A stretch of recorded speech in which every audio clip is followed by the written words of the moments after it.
bahasan tentang pesan Nabi Muhammad SAW kepada kaum muslimin agar berbaiat kepada Imam Mahdi alaihi salam. Yang mulia Rasulullah SAW berpesan kepada kaum muslimin, apabila Imam Mahdi atau Nabiullah Isa alaihi salam sudah datang, maka orang yang telah mengetahuinya wajib baiat kepada beliau. Rasulullah SAW bersabda, "Fa idza ra'aitumuhu fabayi'uhu walau habwan 'ala thalji fa innahu khalifatullahil mahdi." Maka apabila kamu sekalian mengetahuinya, yakni Imam Mahdi, maka berbaiatlah kamu kepadanya meskipun kamu merangkak di atas salju, karena ia Khalifatullah Al-Mahdi.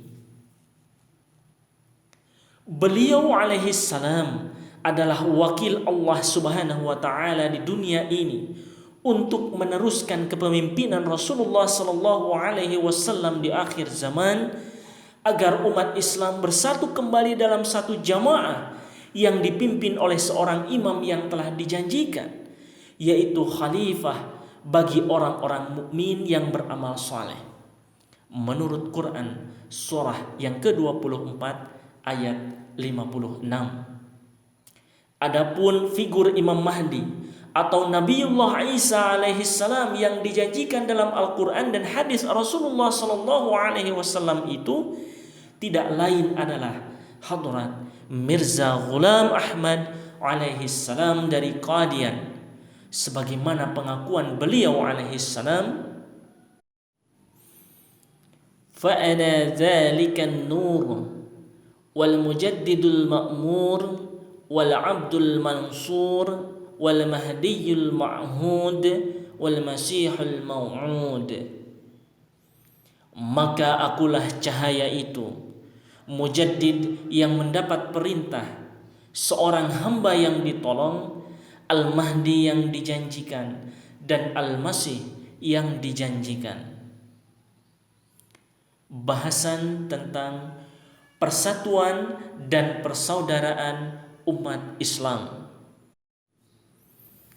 Ketika Imam Mahdi dibangkitkan, kaum muslimin telah pecah menjadi berpuluh-puluh firqah, yang dalam suatu hadis Rasulullah sallallahu alaihi wasallam dinyatakan 73 firqah. Demikian pula umat beragama selain Islam juga terpecah menjadi 70 lebih.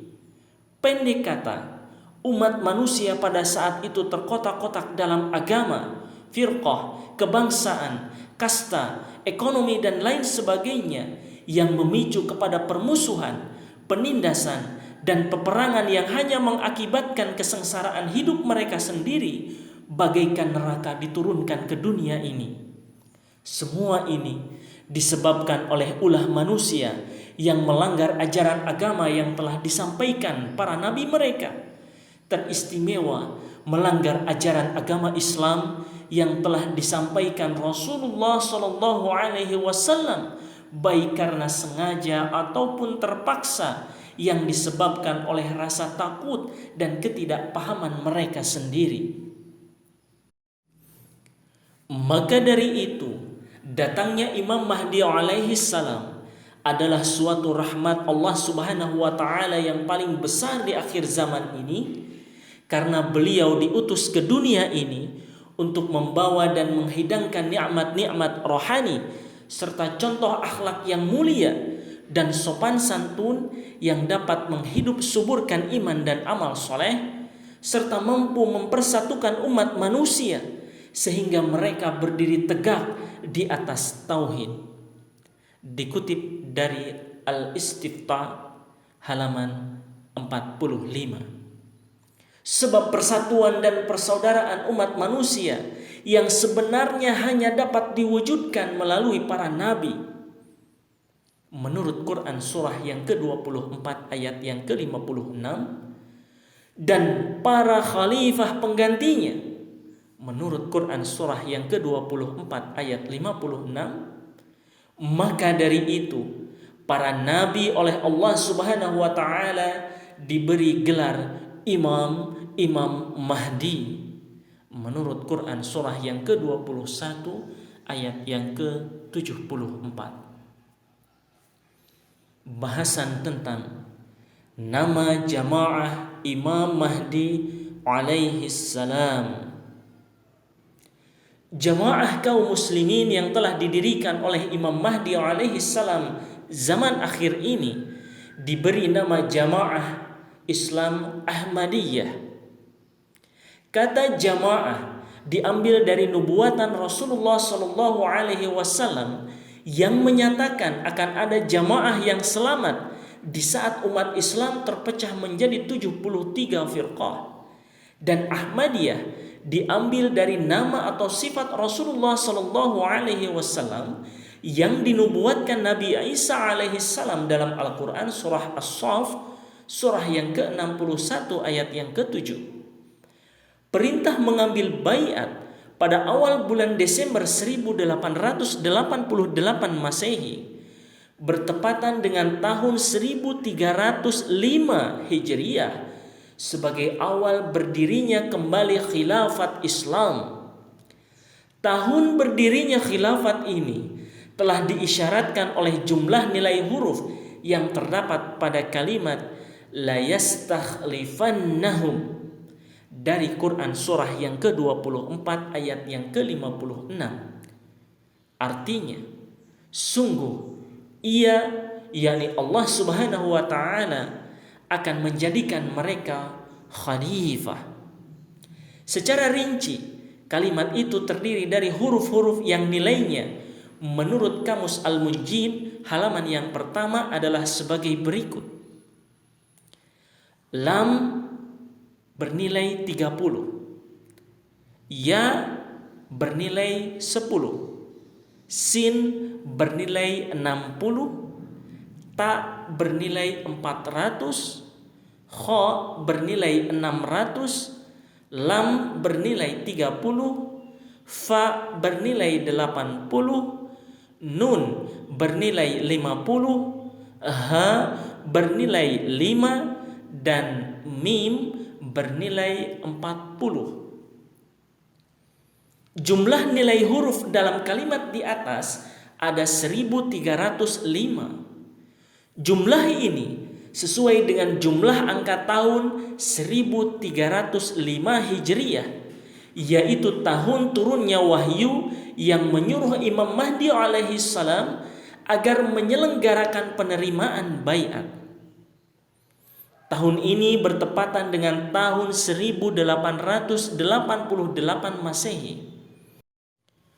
Maka belangko pernyataan baiat beliau tulis pada tanggal 12 Januari 1889 Masehi, dan baiat pertama beliau selenggarakan pada tanggal 23 Maret 1889 di kota Ludhiana, India. Maka sejak saat itulah Jamaah Islam Ahmadiyah dinyatakan telah berdiri sebagai khilafat Islam di zaman akhir ini. Bahasan tentang alasan baiat pertama diselenggarakan di Ludhiana. Rasulullah Shallallahu Alaihi Wasallam bersabda bahwa Isa mencari Dajjal hingga ia menemuinya di Babul Lud. Menurut Sahih Muslim juz ke-52 nomor hadis 2138. Ludi adalah berasal dari bahasa Hindi. Ludhiana artinya pintu atau jalan terobosan, dan pintu atau jalan ini digunakan misi Kristen untuk mendapatkan kemenangan bagi misi mereka. Kisah singkat berdirinya kota tersebut adalah sebagai berikut. Pada hari Kamis bulan November 1834 Masehi, seorang pendeta J.S. Lowry tiba di kota itu dan ia mendirikan markas pertama misionaris Kristen di Punjab yang waktu itu belum ada seorang pun yang beragama Kristen. Kemudian pada bulan Desember 1835, pendeta John Newton dan James Wilson bersama istri mereka tiba di kota itu. Lalu mereka mendirikan gereja Kristen yang pertama di Punjab tahun 1837 Masehi. Dan dari sinilah penyebaran misi Kristen dikomando. Maka dari itu, Imam Mahdi atau Nabiullah Isa alaihi salam dari umat Islam ini memilih kota tersebut untuk dijadikan tempat penyelenggaraan baiat yang pertama sebagai awal berdirinya Jamaah Islam Ahmadiyah. Sebab Rasulullah Shallallahu Alaihi Wasallam menubuatkan bahwa Nabiullah Isa alaihi salam akan datang dan mencari Dajjal, lalu ia membunuhnya di Babul Lud. Menurut Sahih Muslim juz ke-52 nomor 2138. Sekretaris Tabligh Pengurus Besar Jemaat Ahmadiyah Indonesia, cetakan pertama tahun 2017. Wassalamualaikum warahmatullahi wabarakatuh.